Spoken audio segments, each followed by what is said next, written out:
अस्सलाम वालेकुम। मेरा नाम तारिक कामीन है। मैं रावला कोट आज़ाद कश्मीर से बिलोंग करता हूँ।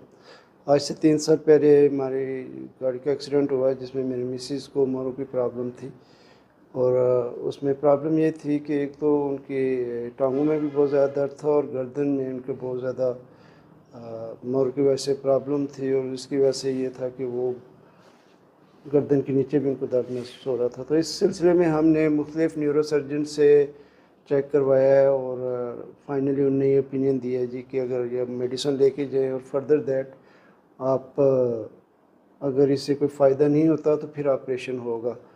तो हमारी एक जानने वाली थी लेडी डॉक्टर साहिबा, उनके वालिद साहब का यहाँ से सीपीटी क्लिनिक से उनका हुआ था,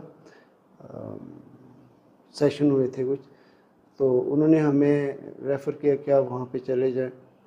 तो अल्हम्दुलिल्लाह हम वहाँ जाए मुतमईन हैं। डॉक्टर साहब ने अपनी जो उनकी प्रोफेशनल स्किल थी उसके हवाले से उन्होंने बड़ा अच्छे तरीके से ट्रीटमेंट किया और अभी हमारा मरीज़ अल्हम्दुलिल्लाह थोड़ी सी बेहतर है।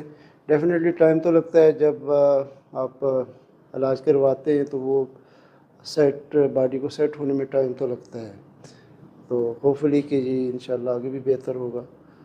तो इसी पे मैं इत्तफ़ाक़ करता हूँ। डॉक्टर साहब का, इनके जो दीगर स्टाफ़ है जिन्होंने हमारे साथ मेहनत की, अल्लाह ताला ने कुछ ज़ाय खैर अता फ़रमाए, उनके कारोबार में तरक्की अता फ़रमाए। तो एक दफ़ा फिर मैं डॉक्टर साहब को मशकूर हूँ।